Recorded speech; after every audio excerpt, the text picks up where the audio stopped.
Hello friends, and welcome back to my studio. If this is your first time joining me, my name's Taneva and I'm based out of Chicago.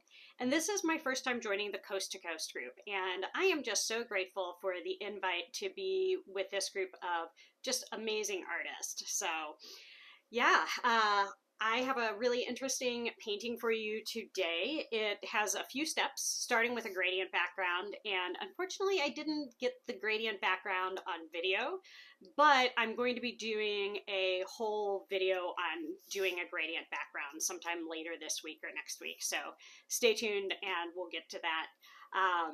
But yeah, let's just get down to the table and let's pour some paint. Okay, so my gradient is obviously nice and dry. I like to let it sit for a full day before I go on to masking to make sure that I don't end up pulling any of my base paint up. So what I'm doing with that small piece of tape is I'm just using that as a measuring tool, and then I'm gonna do my frame around it. So this is a little bit different of a frame, and it's my first time doing this. I got this idea from Carini Arts, and I don't think he has a YouTube channel, but he has a great Instagram page, so I highly recommend it. Just his art is a lot of fun. He does some fluid art, but his banter is just hilarious. I think he's a really funny guy and insightful also at times. So if you aren't familiar with him, check him out. He has some of the best audio for Instagram you'll ever hear. So what I'm doing here is just making a frame inside the painting. And I'm going to be putting some torn pieces of tape around this. And it's a little hard to explain until you see it, I think. So I'm wanting these pieces of tape intentionally, I'm leaving these pieces of tape intentionally jagged. And then I'm going to paint in the blank spaces, and it's going to provide a really interesting background. So I'm just going to turn some music on for a minute and let you guys see this process, and I'll come back with a little more instruction later.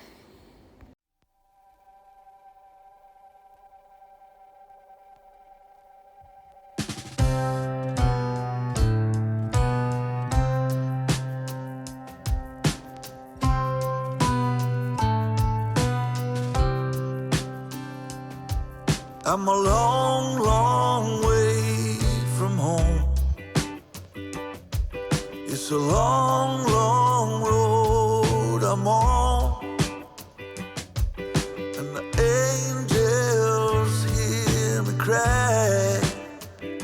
They sing me a lullaby, a lullaby. There's a picture in my hand of a faded smiling man, and the angels see me cry. They sing me a lullaby, they sing me a lullaby.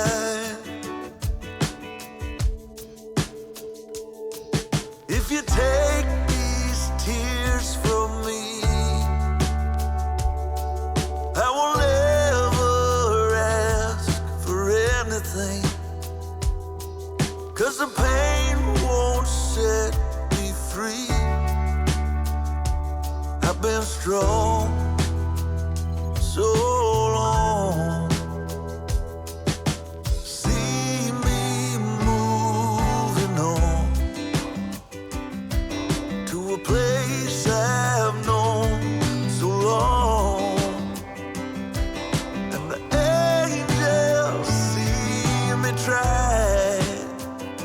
They sing me a lullaby, yeah, they sing me a lullaby.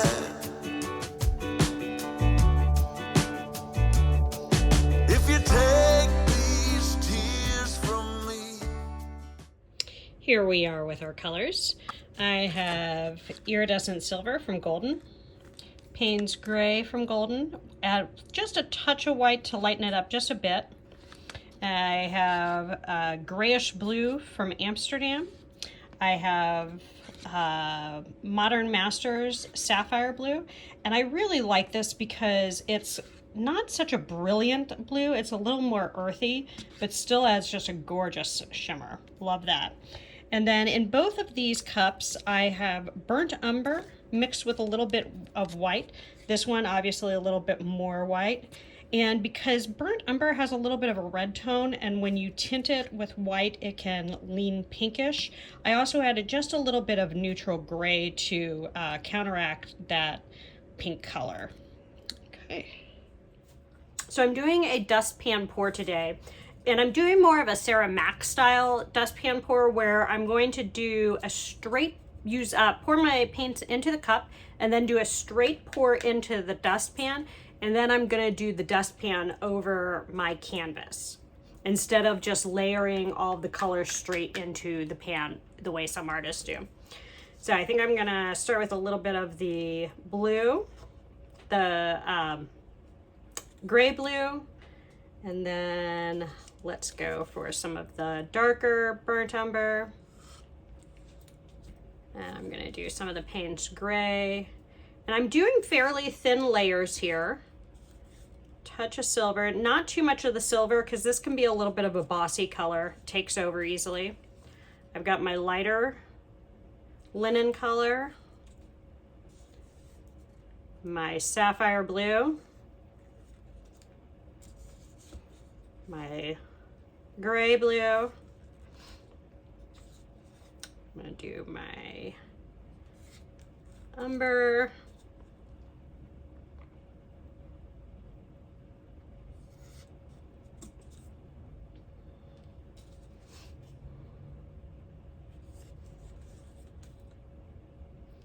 little sapphire to end. Maybe just one more little tiny bit of silver. Okay. Something I forgot to say is I do have the end of my dustpan elevated a little bit so that the pour will stay more in the pan instead of just sliding immediately off. Okay. Now here we go. I'm just doing a straightforward straight pour here.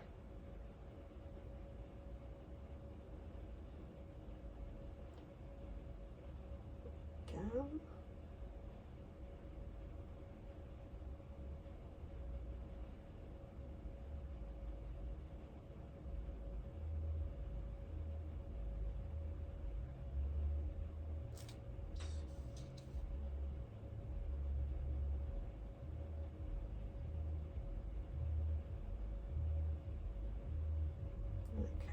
Set that off with this, and got that. Oop, starting to lose a little bit. Oop, got a little drip. Okay, I'm going to start it off this corner. There we go.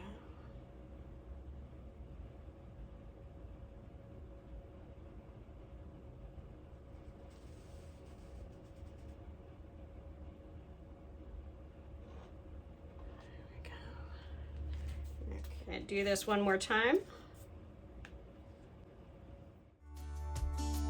I will never ask for anything, 'cause the pain won't set us free.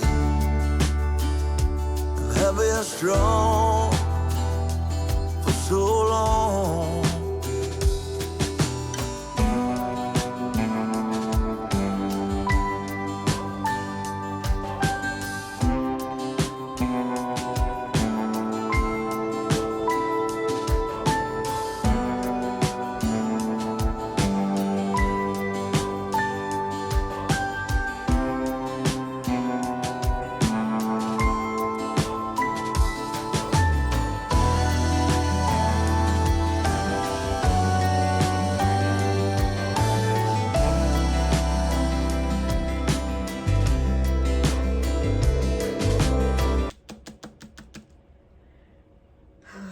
Trying to decide if this is enough or if I want one more little piece over here.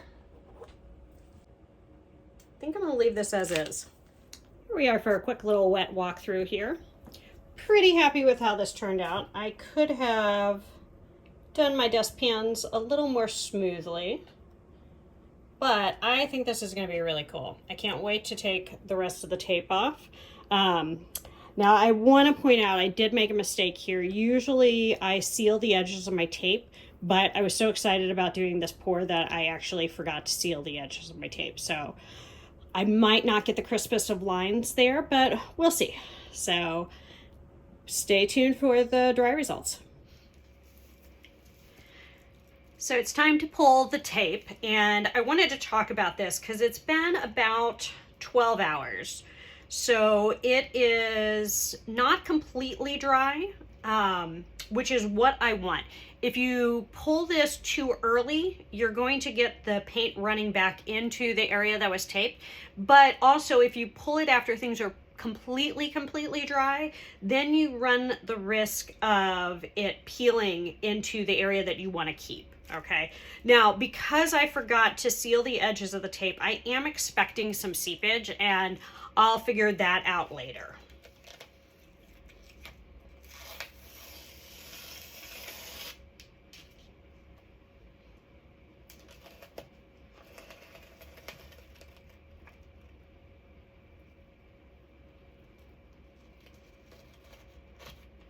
Actually, I think I got pretty lucky. I'm not seeing any major seepage here. A little bit that I can kind of just touch up with some of this paint. So that'll work out.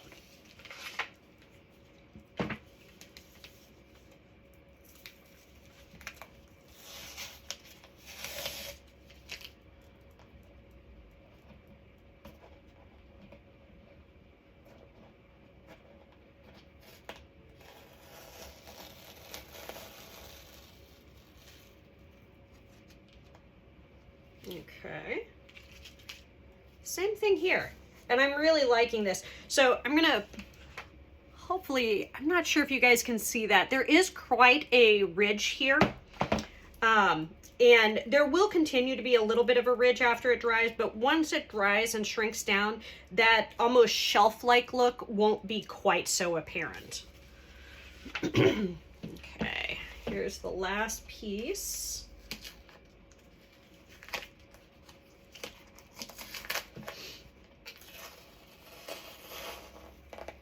Oh, see, you can see here, this dried a little bit more. So I'm just going to take a razor here.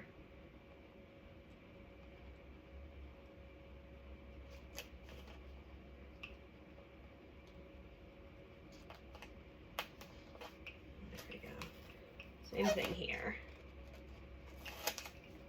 There we go.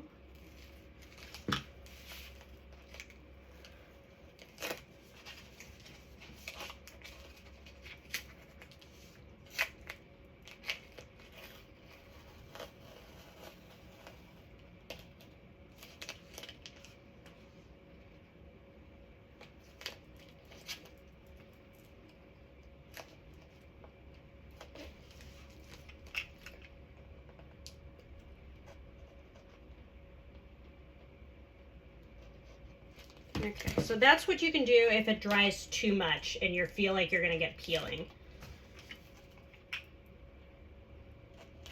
There we go. Okay, so I'm going to have to fix this bit a little bit. So I think I can go in and touch this up with paint. I think that'll be fine.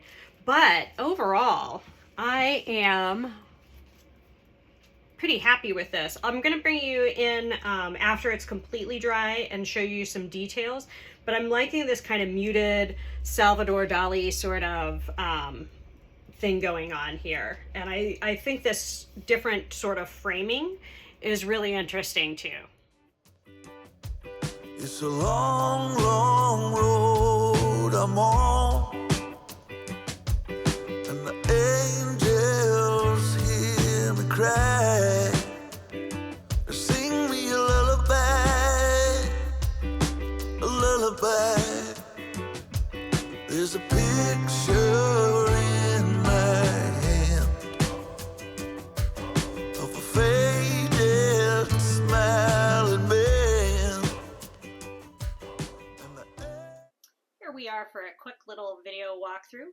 I am really happy with how this turned out overall. There's a couple of things I will probably do different the next time I try this type of pour.